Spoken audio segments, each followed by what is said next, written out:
আমার নবীজি যখন মক্কার ভিতরে দাওয়াতি কাজ করতে পারছিলেন না, আমার নবীজি সিদ্ধান্ত নিলেন দাওয়াতি কাজ করার জন্য তিনি তায়েফে চলে যাবেন। তায়েফের ময়দানে গিয়ে তিনি দাওয়াতি কাজ করবেন। তায়েফের ময়দানে গেলে পারে তিনি মানবীদেরকে আল্লাহর দিকে আহ্বান করবেন আর নবীর ডাকে মানুষ সাড়া দেবে। এই আশা নিয়ে আমার নবীজি চলে গেলেন তায়েফের ময়দানে। সাথে করে নিয়ে গেলেন মুক্ত কৃতদাস হযরতে যায়েদ বিন হারেসা রাদিয়াল্লাহু তাআলা আনহুকে সাথে করে নবীজি তায়েফের ময়দানে নিয়ে গেলেন। তায়েফের ময়দানে নিয়ে যাওয়ার পরে মানবীদেরকে এক আল্লাহর দিকে আহ্বান করলেন। তায়েফবাসীদেরকে ডেকে বলেন, ও তায়েফবাসীরা, তোমরা এক আল্লাহকে রব বলে স্বীকার করে নাও। মুহাম্মদ রাসূলুল্লাহ সাল্লাল্লাহু আলাইহি ওয়াসাল্লাম কে তোমরা রাসূল হিসাবে মেনে নাও। আমার নবীজি বললেন, তোমরা এই ঘোষণা দাও, আশহাদু আল্লা ইলাহা ইল্লাল্লাহু ওয়াহদাহু লা শারীকা লাহু وأشهد أن محمدًا عبده ورسوله। আমার নবী যখন তাদেরকে আল্লাহর দ্বীনের দাওয়াত দিলেন, একত্ববাদী খোদার যখন দাওয়াত দিলেন, তখন তায়েফের লোকজনেরা আমার নবীর থেকে মুখ ফিরিয়ে নিল, কেউ ঈমান আনয়ন করলো না। নবীজি চলে গেলেন তায়েফের যারা নেতৃত্ব প্রদান করে ওই নেতৃস্থানীয় ব্যক্তি বর্গদের কাছে চলে গেলেন। নবীজি তাদের কাছে নিয়ে নিকট দিয়ে বললেন, ও তায়েফের নেতৃস্থানীয় লোকেরা, মহান আল্লাহ রাব্বুল আলামিন আমাকে তোমাদের জন্য সতর্ককারী রূপে প্রেরণ করেছেন। কঠিন আযাবের সতর্ক আমি তোমাদেরকে করছি। তোমরা এক আল্লাহকে রব বলে স্বীকার করে নাও। তোমরা আগুনের পূজা করো না, গাছের পূজা করো না, গ্রহ নক্ষত্রের পূজা করো না, বরঞ্চ এগুলো যিনি সৃষ্টি করেছেন তাকে তোমরা ডাকো, তার ইবাদত তোমরা করো। যখন নবীজি তাদেরকে আল্লাহর দিকে আহ্বান করলেন, ডাকলেন, তখন সঙ্গে সঙ্গে তায়েফের ওই সমস্ত নেতারা তারা বলল, মুহাম্মদ, আমরা তোমাকে বলছি তুমি এখান থেকে তাড়াতাড়ি বের হয়ে যাও, এইখান থেকে তাড়াতাড়ি তুমি বের হয়ে যাও। তুমি যদি এখান থেকে বের হয়ে না যাও তাহলে তোমার জন্য কঠিন বিপদ অপেক্ষা করতেছে।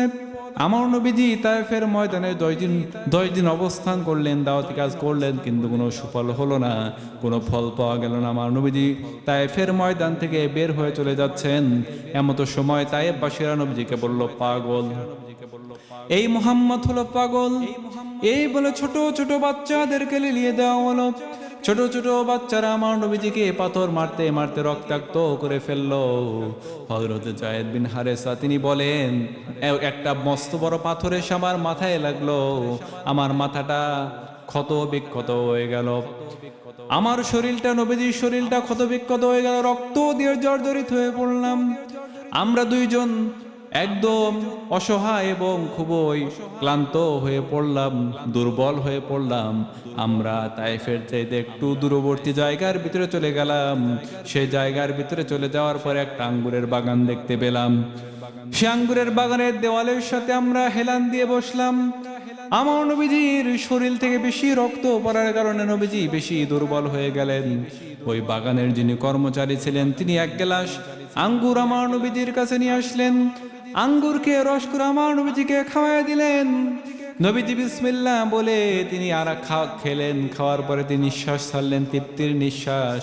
নবীজি ওই ব্যক্তিকে বললেন, ও আল্লাহর বান্দা, তোমার নাম কি? বললেন, আমার নাম হল আদ্দাস। নবীজি বললেন, তোমার বাড়ি কি? ইউনূস আলাইহিস সালামের গ্রামে। আদ্দাস বলল, ও পথিক, আমার বাড়ি ইউনূস আলাইহিস সালামের গ্রামে, এটা আপনি কেমন করে জানলেন? সঙ্গে সঙ্গে আমার নবীজি বললেন, ও আল্লাহর বান্দা, ইউনূস আলাইহিস সালাম নবী ছিলেন, আমিও নবী।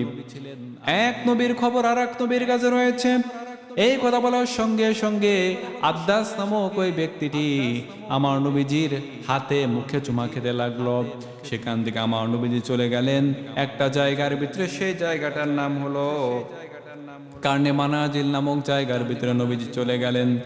কারনে মানাজিল নামক জায়গার ভিতরে চলে যাওয়ার পরে হযরত জিবরাইল আমিন আমার নবীজির কাছে চলে আসলো। আসার পরে বলে, ইয়া রাসূলুল্লাহ সাল্লাল্লাহু আলাইহি ওয়াসাল্লাম, আপনি আমাদেরকে নির্দেশ প্রদান করুন। আমার সাথে পর্বত রক্ষণাবেক্ষণকারী ফেরেশতা রয়েছে, আপনি শুধু একবার নির্দেশ প্রদান করুন, আমরা তায়েফবাসীকে ধ্বংস করে ফেলি। আমার নবীজি বললেন, ও জিব্রাইল, খবরদার এই কাজ করা যাবে না। তায়েফবাসীরা আমাকে চিনতে পারে নাই, আমাকে বুঝতে পারে নাই, আমাকে তারা চেনে নাই, আমাকে তারা বুঝতে পারে নাই। আল্লাহর দিন তারা বুঝতে পারে নাই, তারা না বোঝার কারণে আমার সাথে এরকম খারাপ আচরণ করেছে। আমার মনের ভিতরে কোনো কষ্ট নাই। তুমি যদি তায়েফবাসীকে এইভাবে করে ধ্বংস করে ফেলো, তাহলে আমি কার কাছে পৌঁছাবো? মধুর কালেমা লা ইলাহা ইল্লাল্লাহু মুহাম্মাদুর রাসূলুল্লাহ।